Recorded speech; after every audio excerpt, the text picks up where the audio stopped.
Your brain doesn't go quiet when the kids leave. It goes looking for trouble. This episode is going to help you laugh at yourself a little, spot a pattern before it wrecks your week, month, or your empty nest, and give your brain a real assignment instead, one that actually moves you towards something that you want. Welcome to Create Your Best Empty Nest, episode 29.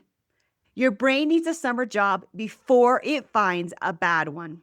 Here's a problem nobody names right now. You're not sad exactly, you're just on edge, kind of irritated at the people who didn't do anything wrong. Does this sound familiar? You're worried about things that really aren't yours to worry about. What you're feeling? Restless. Like your mind won't land anywhere good. What you actually want is your brain to feel useful again, pointed at something that matters.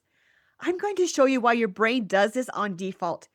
Back it up with some research that honestly kind of shocked me and give you a phrase to interrupt it. And then walk you through exactly how I'm doing this in my own life right now with a 90-day goal I've been chewing on since we sold our condo. Okay, number one, an idle brain doesn't rest, it riots. Your brain isn't built to sit empty. When a job disappears, like your kids leave, you're not a full-time mom anymore, you don't have as much responsibility with raising your kids as you used to. When that job disappears, the energy doesn't. There's a study at the University of Virginia where researchers left people alone in a quiet room for 15 minutes with nothing to do but think. No book, no phone, nothing.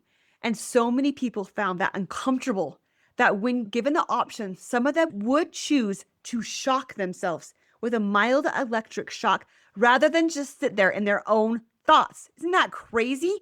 2/3 of the men in the study pushed the button.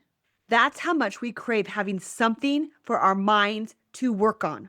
Recently, I was asking a friend of mine with 4 kids at home what her kids have been up to this summer. She said, I've been so busy with kids, and she hadn't been able to play pickleball with us for a while. And I said, what have your kids been up to? And she said, up to no good, not a lot of good, fighting, boredom, wasted time. And I'm sure we can all relate to that. It seems like after the summer for a while, this is happening with our kids. They need a summer job. Their brain needs something to focus on, right? Well, the same thing happens to a midlife brain that has just been working on raising kids for decades. And then you're managing everyone's schedules and moods and needs and creating this and planning this and organizing this. And that mental energy, it doesn't just disappear when that job ends, when the kids leave, when they don't need you as much, but it does need somewhere to land. So here's your belief shift. Something's wrong with me. I can't relax. I'm irritated. I'm on edge for no reason. 2, here's your belief shift after. My brain has lost its job. Of course it's restless. There's actual research on this. So here's your take-home tip. Notice one moment this week when you feel unreasonably annoyed, irritated, and just name it. That's my brain looking for work, looking for purpose, looking for direction. Okay, next point. When your brain doesn't have a job, it invents one. An idle brain doesn't say idle. It starts manufacturing problems to solve, real or not. Researchers at the University of Arizona had people speak their thoughts out loud during quiet moments, and they found something really interesting. Negative thoughts stuck around and repeated themselves longer than positive ones did. Left alone, our minds don't just drift evenly between good and bad. They snag the negative and they loop there over and over again. So this midlife season could look like this. A coworker's tone in an email suddenly bothers you all day long. Or your husband leaves his shoes out or papers on the counter for the 100th time and it feels like a personal attack. You're so annoyed by it instead of just shoes or paper. It's not them. It's a brain that spent 2 decades plus solving real problems, and now it has nothing urgent on its list. And so it makes something urgent, right? That makes so much sense. So here's your belief shift. This person is really starting to bother me lately. I can't stand them. I'm so irritated. To after, my brain is bored and it's inventing a problem, and it's a bad problem. That's a habit, not the truth. And it's a documented one. So here's your take home tip. Next time you catch yourself being irritated at something small, ask, is this a real problem or is my brain just looking for one? Okay, next point. It's not just irritation, it's borrowed worry. A bored brain doesn't invent small annoyances. It grabs onto problems that were never yours to carry. I see this constantly with my clients. A woman convinced her son's new girlfriend is taking him away. A mom quietly grieving that her son isn't playing football anymore. Like his whole identity and hers ended with that season. A woman heartbroken that her kid moved out of state and she barely sees him. Women who've lost their friends groups because it's built entirely around proximity to their kids and their sports or their dance or whatever. And now they don't know how to build a new one. And one client in particular felt certain it was her job to get her extended family together more. And if they weren't gathering enough, she felt like she was failing somehow. It wasn't actually a problem. It was her brain, unemployed, picking up a job that was never hers to carry. Sound familiar? I'm sure you can relate. And think of your own irritations or problems that your brain's picking up, thinking, here's my new job. We all do it, but we do it on default with our brain without giving it a job to do. Okay, here's your before. I should be able to fix this, manage this, hold this together, to after. Not every worry that lands on me is mine to carry. That's so freeing. That's a big deal, a big difference. So here's your take home tip. Ask yourself about one thing that you've been stewing on, irritated with, frustrated about. Is this actually my job? Or did my brain just pick it up because it needed something to hold on to? Okay, now I'm going to teach you the one phrase that will help you when your brain starts to want to do that on default, because our brains all do it, okay? Catch it before it goes too far down the tracks. So the earlier you interpret the thought, the easier it is to stop. Think of a train that's going. At the beginning, it's going so slowly. It doesn't have a lot of momentum. And then it goes. And it's a lot harder to stop once it's going. And trains are very difficult to stop, as we know. So a friend of mine told me this specific phrase that I have thought about so many times and has really helped me. And I hope it helps you too. It is heed it not.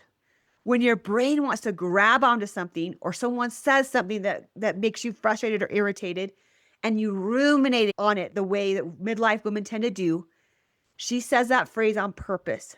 Heed it not. Right at the start, before that thought train picks up that speed. There's a moment in the Old Testament in 2 Kings 18:36 where King Hezekiah's officials are being provoked with cruel, calculating words. And instead of engaging, they stay silent. And it says they answer not a word. Same principle. Not every thought your brain hands you deserves a response. Remember that study of those negative versus positive thoughts. All those negative thoughts, they don't require a response. So here's your belief shift. If I'm thinking it, I have to deal with it, chase it, solve it. 2, not every thought gets my attention. I get to choose which one I follow. And when something happens that frustrates me, heed it not. Stop that thought train before it gets that momentum. Okay, so here's your take-home tip. Pick 1 or 2 word phrase, borrow, heed it not, or make your own and use it once this week. The moment you catch a spiral starting, stop that thought train. Okay, now all of this, it goes to what now? What am I supposed to do with this? My brain does it on default. It magnifies itself in midlife. Now what? And this is the moment. Give your brain a real assignment and let it run for 90 days. The fix isn't emptying your brain. That's what our brain's job is. It's hiring your brain for something you actually want.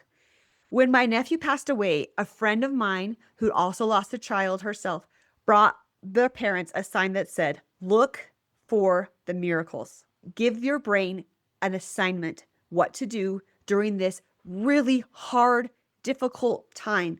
Look for the miracles. They put it up on their wall. She told me it changed what her brain went looking for every day. It gathered those miracles. She told me about them. It was amazing to hear the different people that came into her life, the different people that texted her or wrote her exactly when she needed it, exactly what she needed it, that brought dinner when she was just beyond belief of not being able to function. All the miracles, praying, and during that hard time, gathered the miracles instead of grief because she gave it a job. Your brain genuinely can't tell the difference between being busy with the problem and being busy with something beautiful. It just wants a task. Pick it wisely. Here's the deeper truth beneath all of this. We were made by a creator to create. Look around the earth, the mountains, the change of seasons, the sheer beauty of all of it. That's what a creator does. And when we follow that example, when we're creating, gathering, improving, building something, that's when we feel the most like ourselves and the most alive. Left on default, your brain will choose criticism over creation every time. And it's easier. It's automatic. And there's nothing wrong with you. That's human. But that's not the life you actually want. And that's not who you actually are.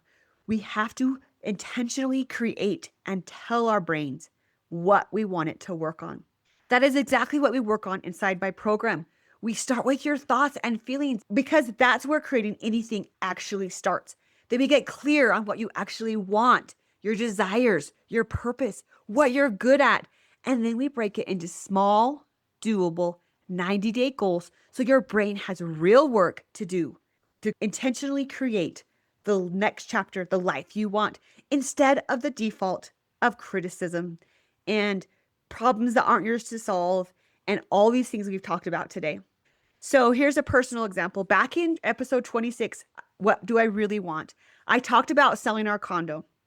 And when I was really honest with myself, when I asked myself what I want 4 times, what I really wanted wasn't a location. It was opportunities to build relationships, traditions, and bonds with my kids as they get married and start lives of their own. So that became my 90-day goal. My husband has been sending me cabin and condo and sprinter van listings for weeks now. He's working on the same problem, but from a different angle. And it's wonderful to watch. Together, we're trying to figure out how we can build relationships, traditions, and bonds with my kids. And that's what both of our brains in different ways are going to work figuring out. So lately, I've been working on my pickleball game. I've been playing with a group that really is a level above me. And this morning I got there first, and one by one, they started showing up. And I realized I knew every single one of them, their names, their nicknames for most of them.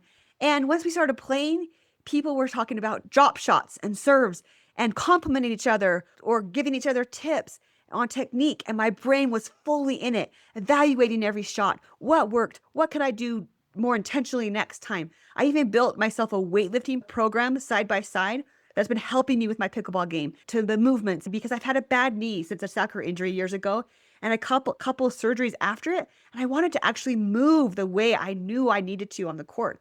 And it's been slow, but I've seen it improve. My brain had a real job this morning, not one to worry, not one manufactured, just a shot to think about and a friend to wave at and a community that my brain loves. So here's some places to start with for ideas for you. Think about it. What do you want to create? Is it just to learn how to do a garden, plan a Grammy camp weekend? I know several of my friends do Grammy camp or cousin camp or some variation of that I would like to do in the future when my grandkids get older. Pick a skill like pickleball, not to be good at, but just to show up and be part of something and give your mind something to learn about and improve. Something that makes you feel alive, something beautiful, something that you are joining with the creator to create. So here's your belief shift.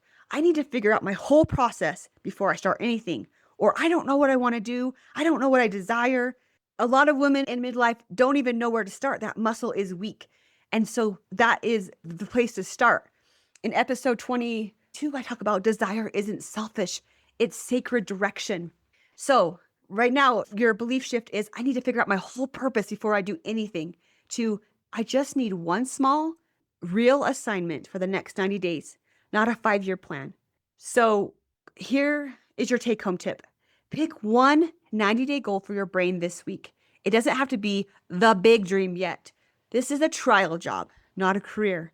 Just something you want your brain to work towards, whether it's getting healthier or eating a certain way, or a workout plan, or pickleball, or learning how to garden, or what traditions and relationships and bonds you want to create for your family. Bill Gates talked about how people overestimate what they can do in a year and underestimate what they can build in 10.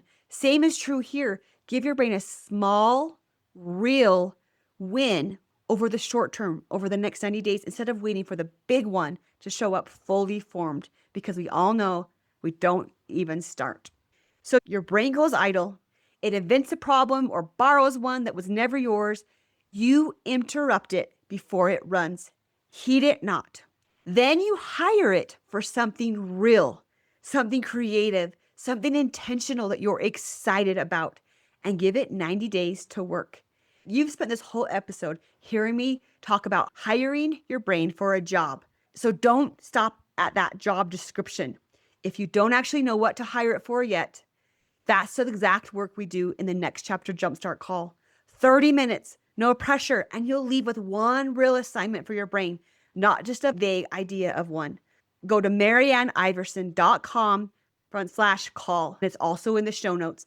We were made by creators to create, not to spiral, to manage everyone else's problems, to create. So this week, give your brain one small, beautiful thing to build that you intentionally create and you're excited about. Then come tell me what you picked. Thanks for being here today. I'll see you next week. If this felt familiar, you're not alone. I created a short quiz, Who Am I, after the kids leave. It helps you name what actually is going on for you in this season and what you might need next. You'll find the link in the description. And if you want more conversations like this, you could subscribe. I'm here every week.